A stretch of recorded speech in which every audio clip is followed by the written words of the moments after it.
In reality, men just don't want gossip and overreactions from women. For instance, if I had to share anything with a coworker in a cramped conference room alone, I'd prefer to pick a man since I understand that inviting a woman into a confined space might seem odd to others. People opening doors for me, making me dinner, waking me up in the morning, massaging my feet kind of woman.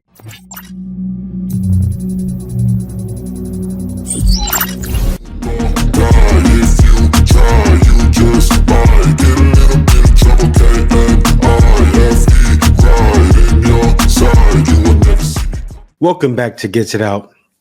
Today, we have a video from Circle of Kings. This one is titled, Companies Are Firing Women Because They're Throwing Tantrums at Work. Can't do that at work, ladies.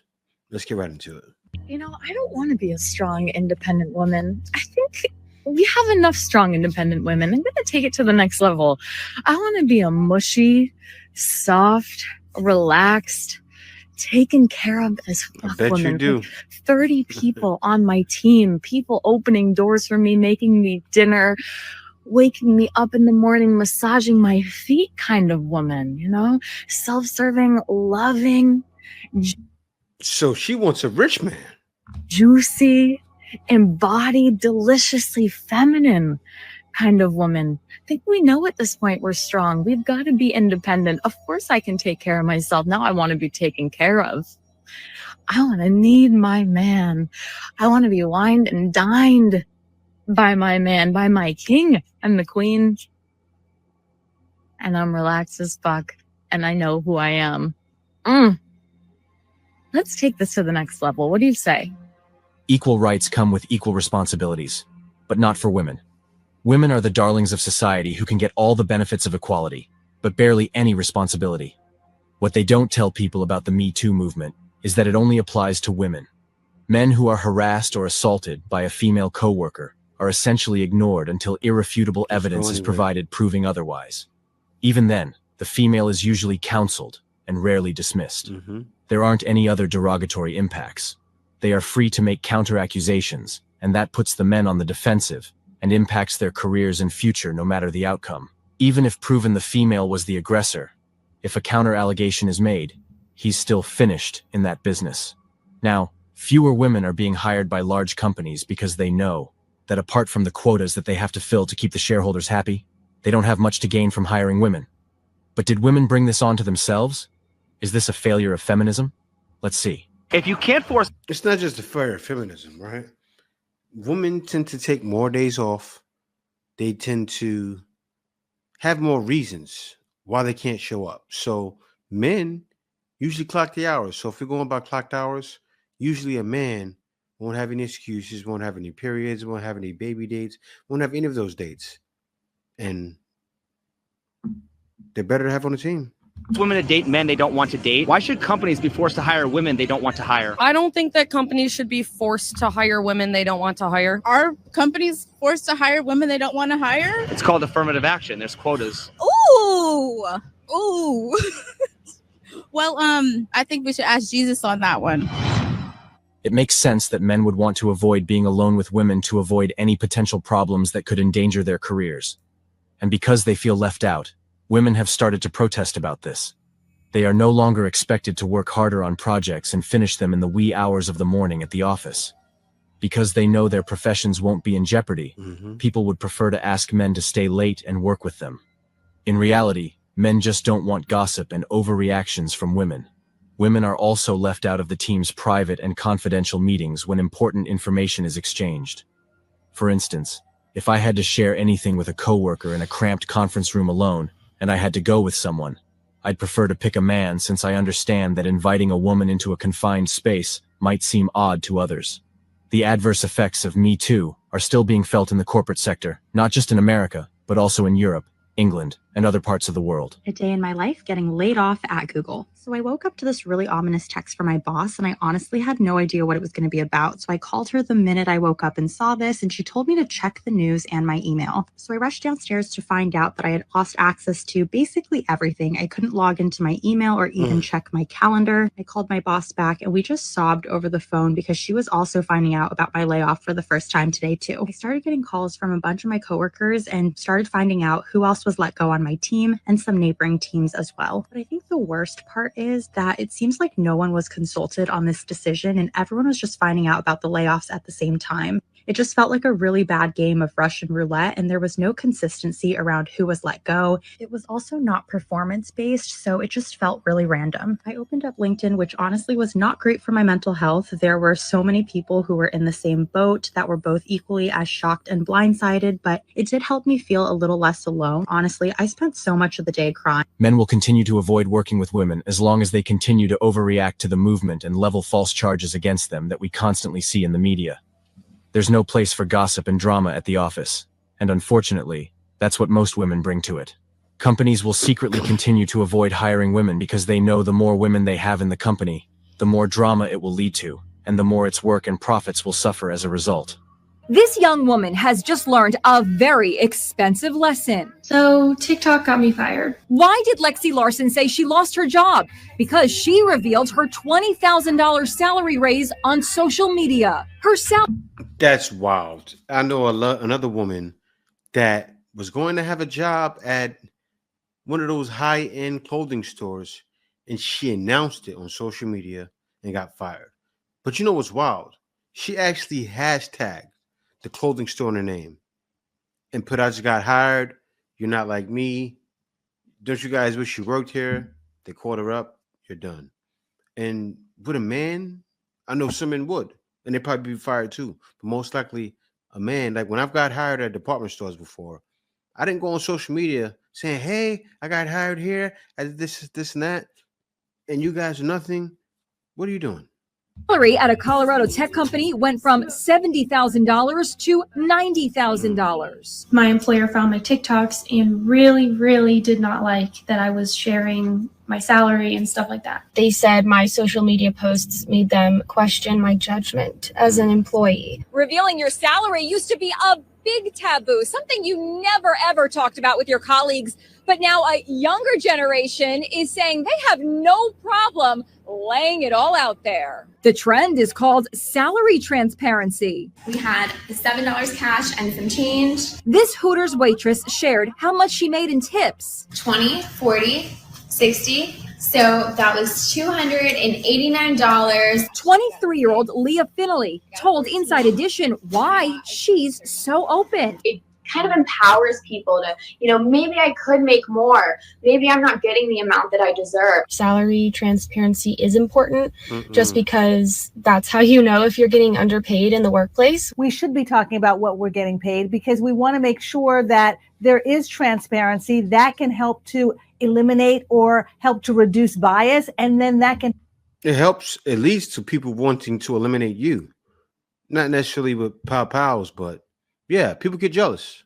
Help to close the wage gaps that we're seeing based on gender and based on race. Hopefully I can just move on from this because honestly, I never want to think about this situation or that company ever again in my life. Man.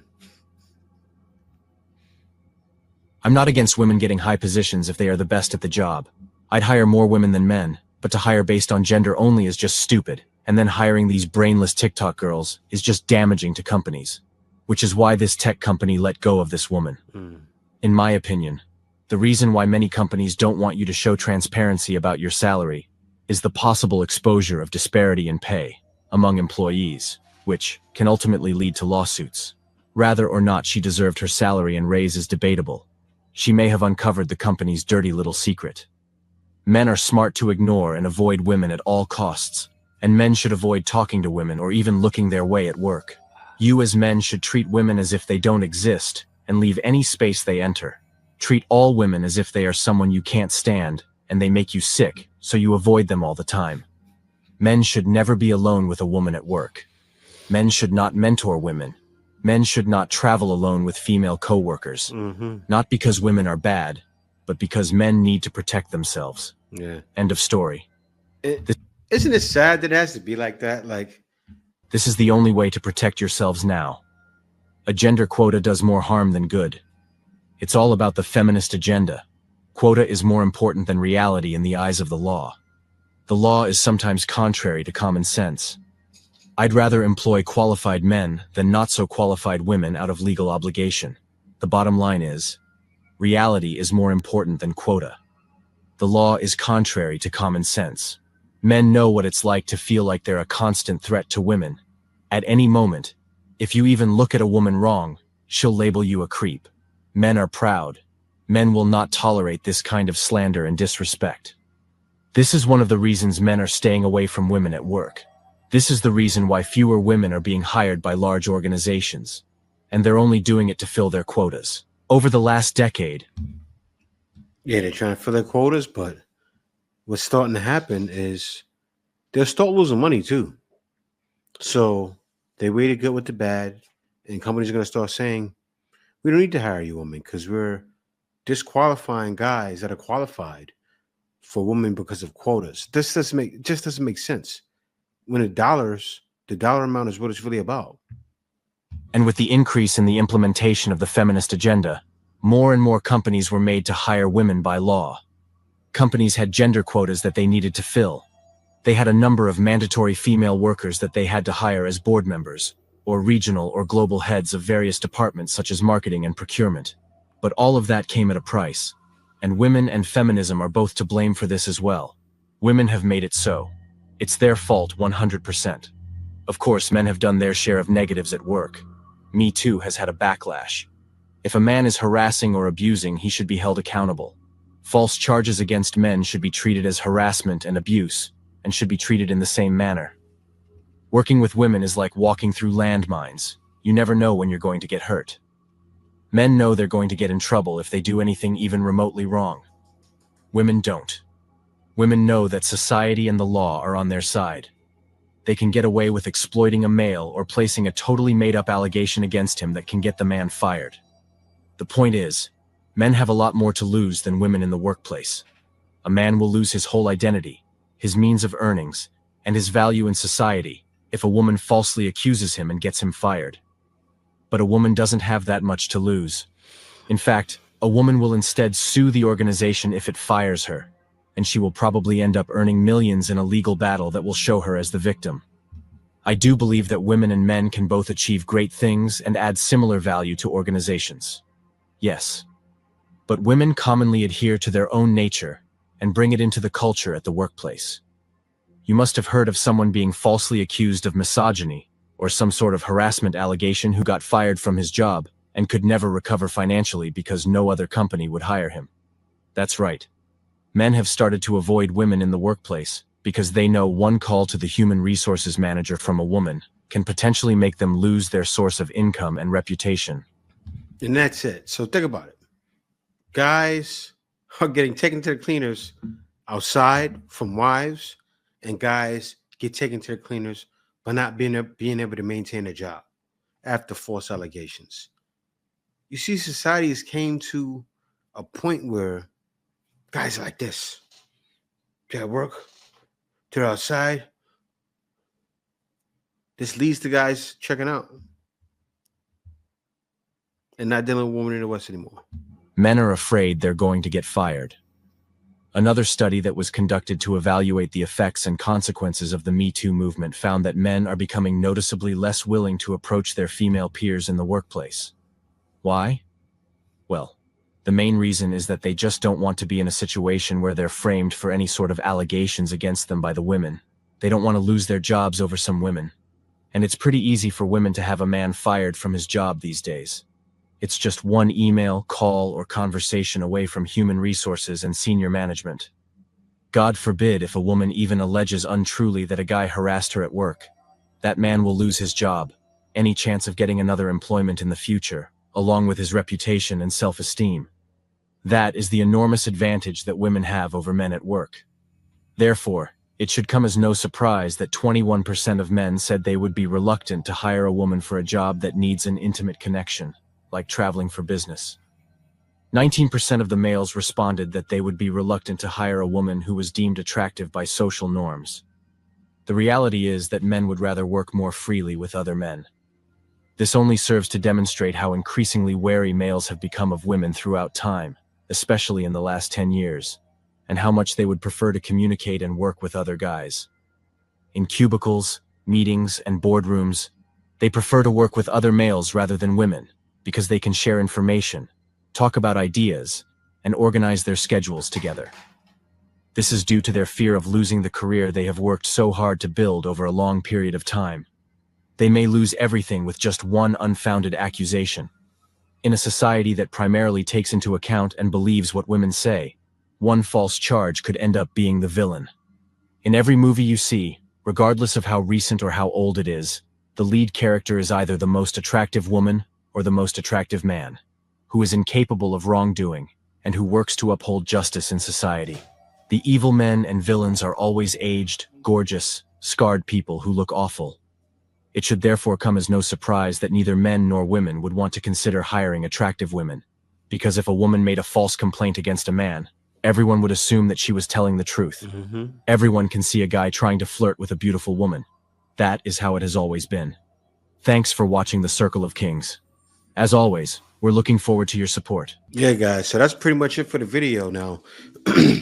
Some guys have felt this and get taken out of the position to secure the life they dream of. They want to get ahead. They can't get ahead because of quotas to put one woman in position. It's sad. And also favoritism, right? But the buddy-buddy system. Woman gets in management. She sets it up for another woman to get ahead. Guy falls by the wayside. I've been in corporate before. It's a nightmare, and it's a continuous thing. It happens continuously. That's why companies are saying, I'm done. I'm done with hiring women. It's costing me money. As they said, $1 million lawsuit, women are filing those against bosses. False allegations happens all the time in the workplace. And they're able to false accuse people for money. It's all for money and an easy payday and an easy way out. And people are getting tired of it. But y'all, thank y'all for watching this video from Circle of Kings. Be sure to like, comment, and subscribe. And also, guys, thanks for watching. See y'all next video. Peace out. Baby, you give me ice and fire. You're giving me wind and rain. You're some kind of butterfly.